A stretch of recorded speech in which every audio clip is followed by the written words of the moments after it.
श्रीमहागुरुभ्यो नमः। हरिः ओम्। सदाशिवसमारम्भां शङ्कराचार्यमध्यमाम् अस्मदाचार्यपर्यन्तां वन्दे குருபரம்பராம். ஜெம் டிவியின் அன்பர்களுக்கு எனது வணக்கங்கள். இன்றைய நாள் அனைவருக்கும் இனிய நாளாக அமைய எல்லாம் வல்ல இறைவனை வேண்டி இன்றைய மதமும் நம் மதமே நிகழ்ச்சிக்கு செல்வோம்.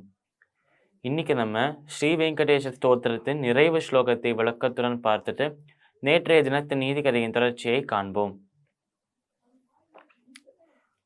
அஜ்ஞானினா மயா தோஷான் அசேஷான் விகிதான் ஹரே க்ஷமஸ்வத்வம் க்ஷமஸ்வத்வம் சேஷசைலசிகாமனே.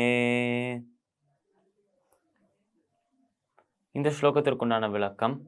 இது ஸ்ரீ வெங்கடேஷ ஸ்தோத்திரத்தின் 11வது ஸ்லோகம், நிறைவு ஸ்லோகம். இந்த ஸ்லோகத்தில் நம்ம பெருமாளை பார்த்து என்ன சொல்றோம் என்றால், அஜ்ஞானினா மயா தோஷான் அசேஷான் விகிதான் ஹரே க்ஷமஸ்வத்வம் க்ஷமஸ்வத்வம் சேஷசைல சிகாமனே. இதுவரை இந்த நொடி வரை இந்த ஒரு கணம் இந்த ஒரு மொமெண்ட் வரை நான் என்னென்ன செஞ்சுருக்கேனோ, என்னென்ன தவறான செயல்கள் செஞ்சுருக்கணும், என்னென்ன பாவங்கள் செஞ்சுருக்கணும், அது எல்லாமே என்னோட அஜ்ஞானத்தால் தான். இதெல்லாம் நான் இக்னோரன்ஸால், அதாவது அஜ்ஞானத்தால் தான் இது எல்லாத்தையுமே செஞ்சுருக்கேன். அதனால் இப்படி அஜ்ஞானத்தில் செஞ்சு என்னையே அறியாமல் நான் செஞ்ச இந்த பாவங்கள் எல்லாத்தையும் மன்னிக்க வேண்டும் மன்னிக்க வேண்டும் மன்னிக்க வேண்டும் பெருமாளே என்று பெருமாளை பார்த்து நம்ம சரணாகதி அவரிடம் இந்த பாவத்திற்கெல்லாம் மன்னிப்பு கேட்குறோம். அதனால் இதுவரை செய்த பாவங்களுக்கெல்லாம் மன்னிப்பு கேட்குறோம் பெருமாள் கிட்ட. இதற்கப்புறம் பாவங்கள் செய்யக்கூடாது என்பதை ஒரு அருளாக கேட்குறோம் அவர்கிட்டேருந்து. அதோட இந்த பாவங்கள்னால் எதனால் செஞ்சோம்? அஜ்ஞானத்தால் செஞ்சோம். அந்த அஜ்ஞானத்தை விளக்கி ஞானத்தை அருள வேண்டும் என்று பெருமாளிடம் பிரார்த்தனை செய்கிறோம். இந்த ஸ்லோகத்திற்குண்டான விளக்கம் இதுவே. இப்போ நம்ம நேற்றைய தினத்து நீதி கதையின் தொடர்ச்சியை காண்போம்.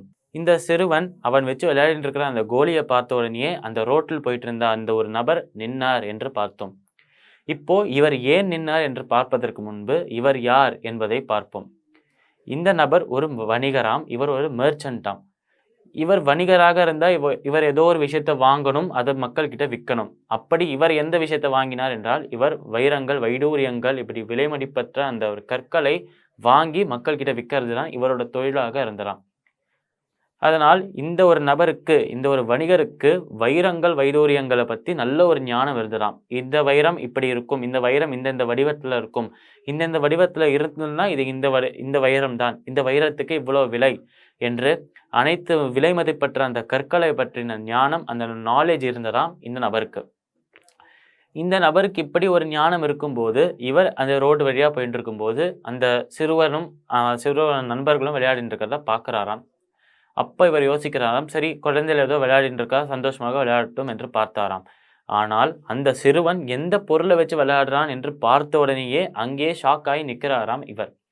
ஏனென்றால் இந்த சிறுவன் எந்த விஷயத்தை ஒரு கோலி குண்டு என்று நினைத்தானோ அந்த விஷயம் உண்மையாகவே ஒரு வைரமாம். இந்த வைரத்திற்கு மதிப்பு அந்த காலத்தில், அந்த நபர் பார்த்த அந்த காலத்தில் பல லட்சங்கள் பல கோடிகள் இருக்குமாம். அவ்வளவு விலை மதிப்பற்ற வைரம் இந்த சிறுவன் கையில் எப்படி வந்தது என்று ஒரு எண்ணம் ஓடிக்கொண்டிருக்க, இவ்வளோ விலை மதிப்பற்ற இந்த வைரத்தை வச்சு இவன் கோலி கொண்டு விளையாடிட்டு இருக்கானே என்று இன்னொரு பக்கம் ஒரு எண்ணம் வரதுதான் இந்த நபருக்கு.